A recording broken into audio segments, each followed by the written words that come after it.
Today around the cooler, the guys are talking about the most recent attack in New York City. Our thoughts and prayers go out to the families. So, you know, this whole diversity immigration visa program, it's an interesting conversation. And the reason why I bring it up is the New York tragedy that happened where this guy went to his local Home Depot, rented a truck, a 1-ton truck, and picked a place that was basically wide as a street where people were walking and riding a bike. With kids, bunch of kids. Yeah, and just drove through the crowd. Killed 8 people, put 20-something other people in the hospital. Yeah, basically driving through a big concrete funnel. Yeah, it's definitely a predetermined target. There's no way you can't say that wasn't predetermined. Absolutely. And then he jumps out of the vehicle. Well, he hits a bus. That's what stopped him. Yeah. He said he would have kept going. He would have kept going if he didn't hit the bus. So he drives, he hits a bus, he gets out, and he jumps out of the vehicle with 2 weapons. They were please don't call them weapons. Yeah. That drives me 2 insane. weapons is what they put it as. Toys.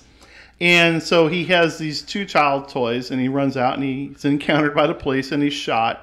And unfortunately, he lived through it, and he's now in the hospital, and we're paying for that bill. Demanding his ISIS flag while he's in the hospital. Yeah, I saw that this morning. Yeah, they find notes in the vehicle, basically, that ISIS will live forever. And so they got into this. We started watching the press conferences. And when he jumped out of the vehicle, he hollered, Allahu Akbar. And there was a huge discussion where CNN put out there that it was like, oh, he was praising God. They would not say. I know in the beginning they would not. Mm-hmm. They did not want to say anything about this guy's background, what he said, what witnesses were saying. Right. They revealed nothing. Whereas if you go back and look, not that I think Dylan Roof he's as big an asshole as this guy. Right. But you knew exactly what Dylan, and we all knew what Dylan Roof's thinking. He's a little racist prick that needs a needle in his arm and he needs to die. Right. But they said right away on CNN who Dylan Roof was. Right. But they can't say who this is. Right. What a double standard. I'm sorry to interrupt you in the middle of that. But no, that made me think about that. You're fine. Such fake news. Not to jump on the Trump bandwagon here, but what a bunch of fake news. Well, it's not even about Trump. It's about what's right for American lives. Right. And the irresponsibility and the rebranding and renaming of the reality is just unconscionable. Right. To hear the leadership of that city get up there and say, this is a time for us to come together and basically allow people to fucking kill us and be calm about it. Right.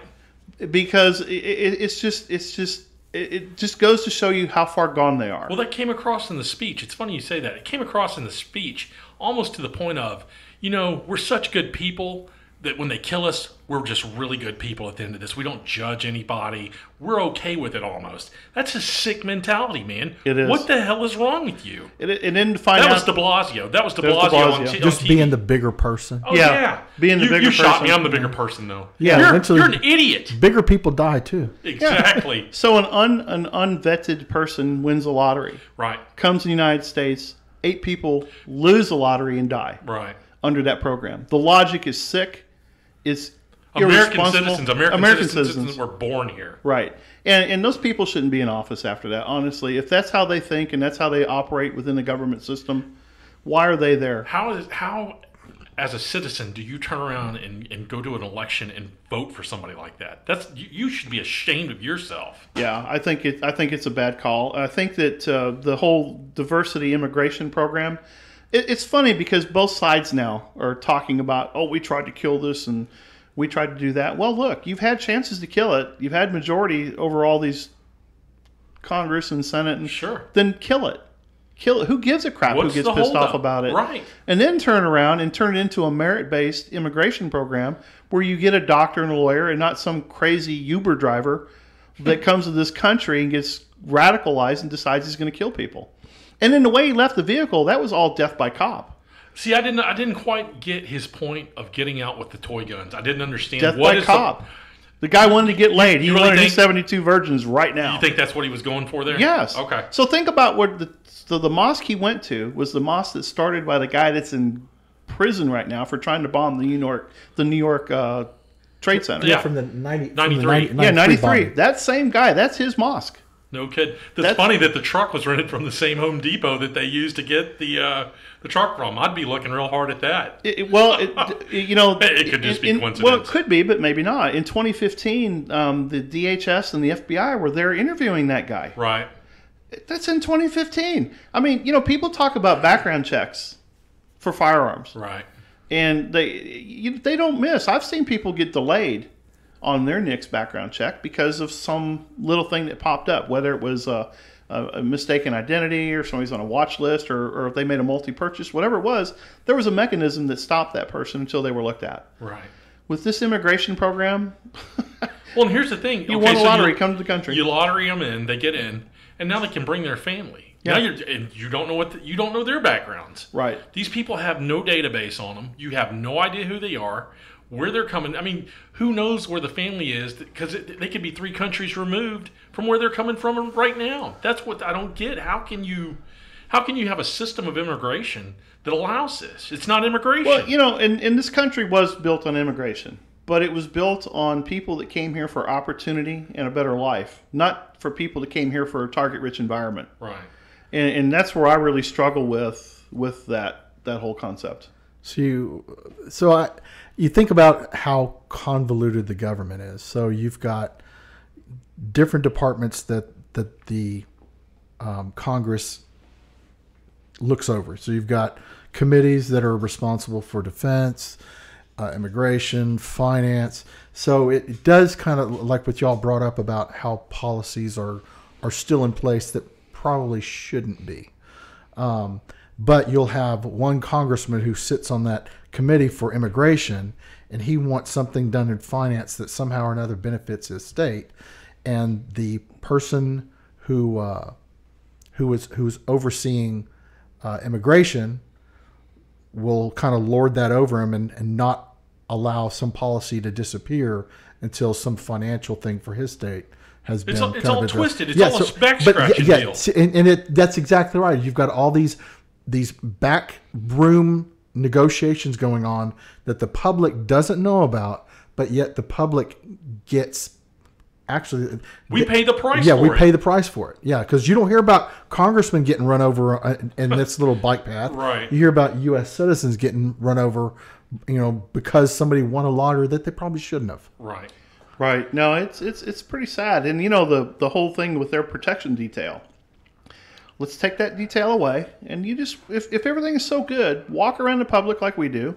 Let your family go to these public places, concerts, a bike path, a Boston Marathon, all these places that these victims are just amassed, and see how you survive in that. Exactly. Well, now taking something like that away is never ever going to happen because of course not. They sit on the committee that dictates finances it, that hires dictates. everybody. Yes, I mean, this is the kind of protection that we are going to give ourselves, and the public has no say in that whatsoever. Well, they do. They just don't go to the levels required to do that. They just don't. They How? don't. Well, okay, so we can go through that whole process where you get involved in your local government.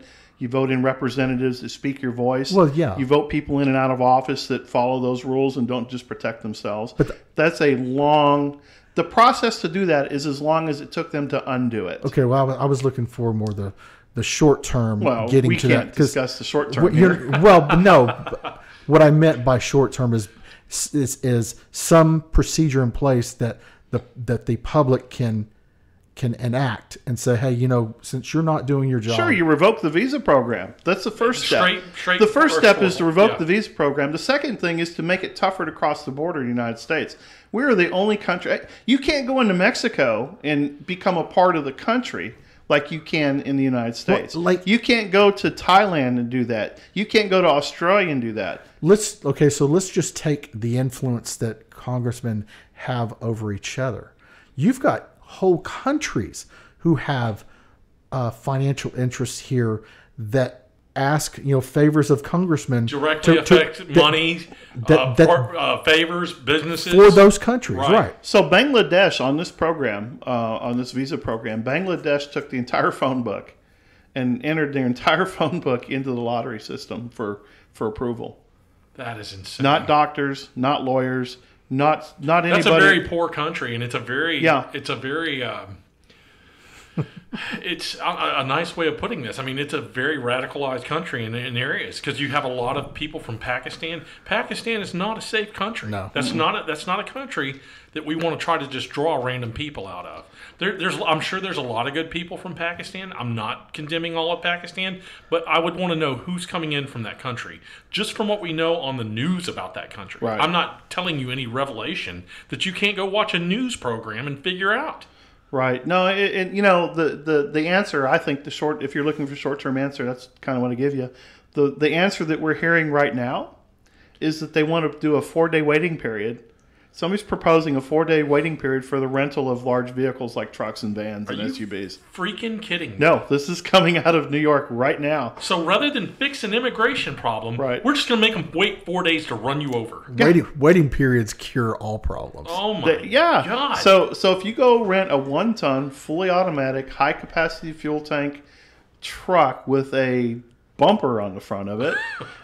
On day one, be calm, cool, and collected. Right. Yeah. And then ramp up on the 4th day when you pick it up. So I call the 4-day waiting period planning. Right. A planning period. It's exactly what it is. Yeah, it's pretty sad. I mean, that's the answer you're getting from people in power. Rent on Monday, run over on Thursday. Yeah, and it's just, you sit back and we know this is a serious thing, but the stuff we're hearing coming out of it, you're going, what did I just hear? Exactly. Are you saying that? And then again, you have to think about where they live.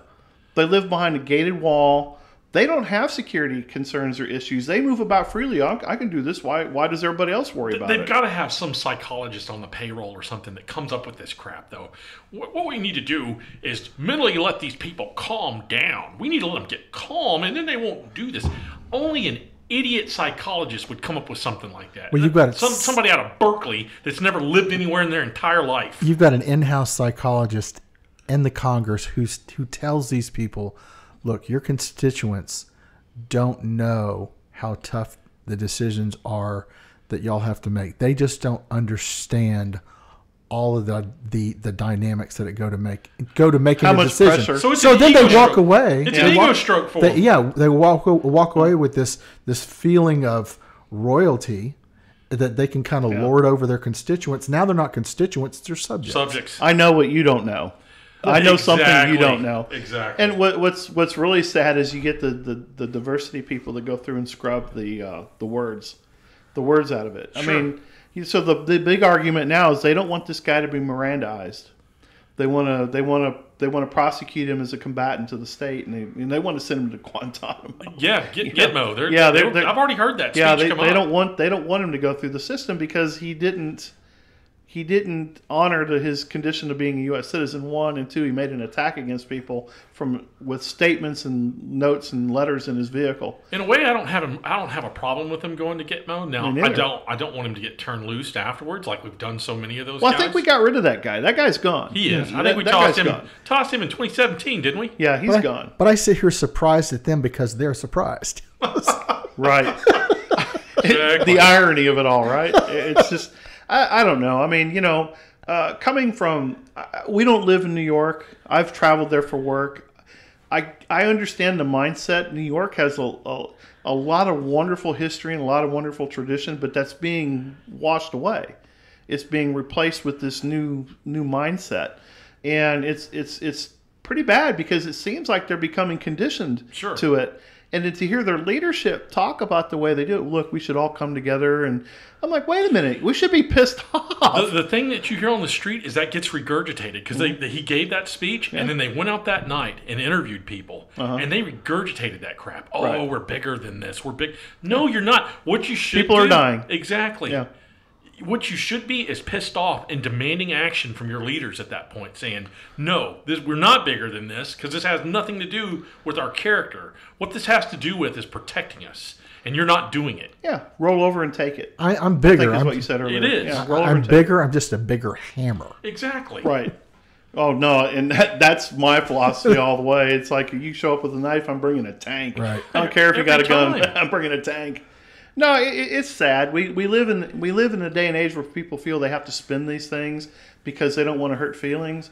Well, I want to put the fear of God in your life that if you do that here, we're not going to take it, and the consequence is going to be... Consequences, well, you're going to find out what the consequence is. Try me and find out. Right. And I'll make it different every time. I will get to a point to where when you feel the pain, you're going to appreciate it. Yeah. I promise you. Yeah. And I'll come to wherever I've got to come to, and I'll do whatever I got to do when I get there. Who was the kid that spit on the sidewalk or did something in Thailand or one of those countries? They caned him. And they caned him. He spray painted or Yeah, something. It was something silly. Yeah. And then I remember the moral outrage from everybody here in the United States. Oh my God, you can't cane him. Little Johnny, what are we going to do? You're going to cane little Johnny? Do you see graffiti in Thailand? Exactly. No. That's because they beat your ass. If you're an immigrant and you want to tell me that God or Allah has set you on a path that you're going to follow, you will soon find out that God set me on a path too. Right.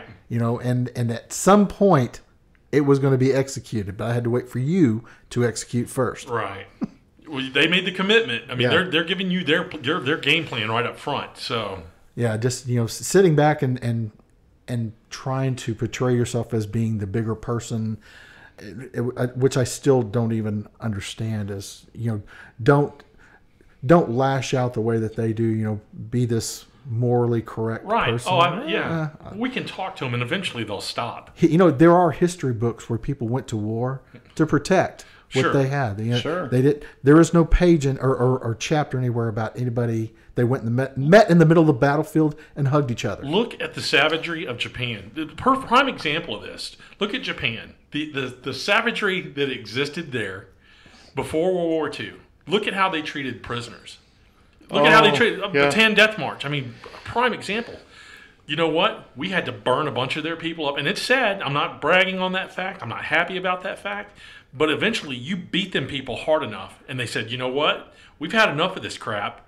We're going to change our ways. And that's exactly what happened. And it's a sad truth of reality that's been lost in this country. There's people don't understand. And I'm not abdicating a bunch of just mass murder of killing people. But if people, if a group keeps punching you, at some point you have to turn around and say, am I going to keep this up? Am I going to keep getting punched in the head and taking it?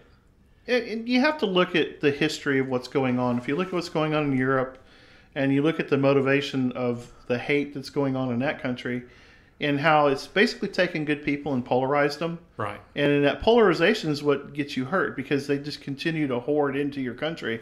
You have this kind of the same thing going on here in the United States where you get these pocket attacks to where even the mayor came out and said, oh, it's a lone wolf attack. Right. Yet he had connection to a mosque. He had notes and quotes in his vehicle. I mean, and he had a relevant connection with the rental of the vehicle. There was all these things that tie you into a specific pattern. And it's like, wait a minute. This is definitely something that's been tracked. Right. So getting down to it, let's talk about the intel of that. That's what I want to get to here is the intel side of this. Where did the intel fail in this part is what I'm driving at. Are these programs that we have that's collecting mass data really doing what they need to do? Obviously not, because this guy should have been on somebody's radar at some point. And from what's coming out now, he was on the radar. Nobody picked up on it.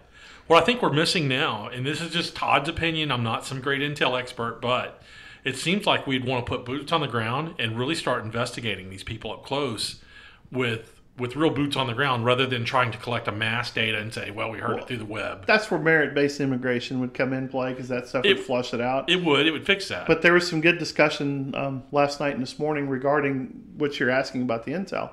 When he was visited by two departments of the government, and they were talking about the training of the people to recognize signs of radicalization. And they were saying that most of that material was taken out of the directive by by Mueller. Okay. When Mueller was in the FBI director. He removed it. Yeah, he removed it, and then they named another person that was involved with that. Because he had a cultural outreach program that he was going into these mosques and these facilities and infiltrating the facilities, trying to basically make them feel comfortable with the law enforcement of the United States. Okay. And there's a hearts and minds. Yeah, a hearts and minds type proposition. There's two sides of the discussion. It depends on where you fall politically and morally. One side of the discussion was, well, he was doing it to infiltrate and get more information from a deeper level. Then the other part was he's part of a academic progressive background.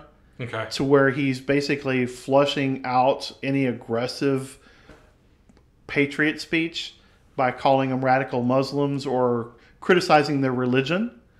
And so you'll have to decide where you fall on that. But that's why they said they took that out of their training protocol. So the people that get there would be normally looking for signs like phrases, quotes from the Quran. Well, I think having a flag in your truck in your house and waving it around is a good start. Well, with ISIS, you mean the ISIS flag? Yeah, the is flag. Yeah, it's possible, but the hard part about it is you can live in fantasy land all you want. Okay, you can sit there and say, "Oh, kumbaya, the world is all good." Right. Okay, yeah, under certain conditions, the world's good. If you put everybody behind an electric fence, right, and take away all stimuli, and you control the stimuli that they do receive, yeah, you can probably control a bunch of them. Which in reality, I think, is that's where they want to get us to a degree. Sure. But it was just, I don't know, just watching this thing unfold and watching the information that comes out that's immediately redacted and pulled off of the airwaves, it's just kind of a shock to me. It's sad to see that we can't face the harsh truth. We're not willing to do the actions it takes to resolve the problems because we're afraid of offending people that are killing you. That's the part I don't get. That's like having jock itch, right? And only taking a light cream and not just killing the jock itch. I don't mind scratching a little bit. Yeah, I don't mind scratching a little bit, but I just don't know if I want to go through the harsh treatment of getting rid of this problem. And jock itch, I'm just using it as a joke because these guys are a lot worse than jock itch. Right.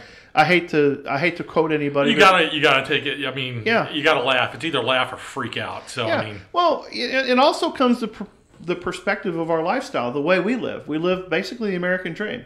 We're here to raise families, live comfortably as we possibly can, and you're dealing with a group of people that come from countries that are still living in caves and bunkers. Total different mindset. Yeah, and it's just like they don't grasp our concepts of living. No. Well, the inactions that the U.S. does not take, it allows them to. It's almost like anything that they do that would show that they're specifically targeting the Muslim culture. Okay, right.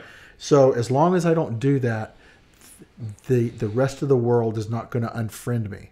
The moment I do something that the UN will frown on or the world community will frown on, I can't allow that to happen. I have to maintain this group of fake Facebook friends. Yeah. That's a good analogy. It's very fair. Yeah, I'm not getting all the likes I used to get. How exactly. Get likes? So getting. I want to ask this question: did mass electronic data collection fail in this point? Because the guy obviously visited websites. He obviously viewed videos. He did all this, and yet mass data collection did not pick up on this.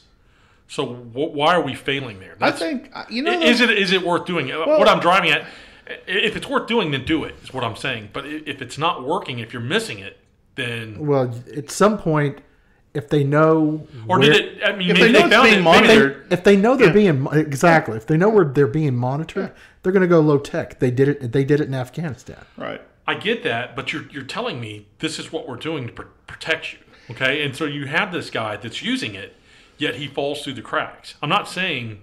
Here's what I'm wondering: did it break down somewhere? Did somebody report that? Did the electronic data pick up on this guy?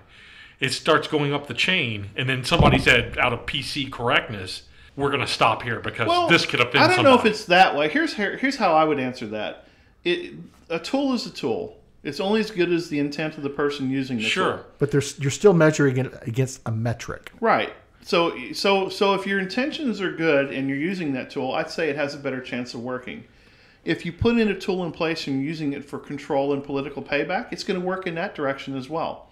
It's just like the firearm argument in the hands of a good righteous person or a person with true evil intent. Same thing with a truck. Same thing with a knife, a coat hanger, poison. A tool is a tool. It always boils down to what we talk about. A tool is just a tool. I think we live in the age of the greatest tools ever, but I also think we live in the age of the most divisive evil intent of the use of the tool.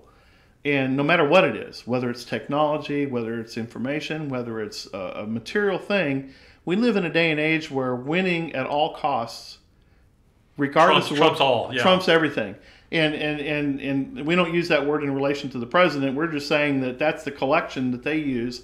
And you'll find that this has been going on since man has been gathering in groups. And it's unfortunate because going back to the technology side of it, who knows if that was misdirection in what they're using on electronic? You're talking about people that use carrier pigeons, smoke signals, hand-carried messages. Sure. I mean, drums. It's just...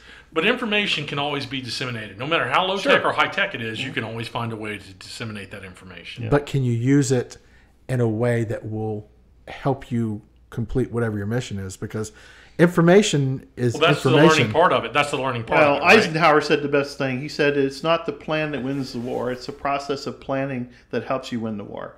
And by planning and gathering information, it may not lead you to the point, but it may reveal other things. Yes. And other directions that you may not have thought of.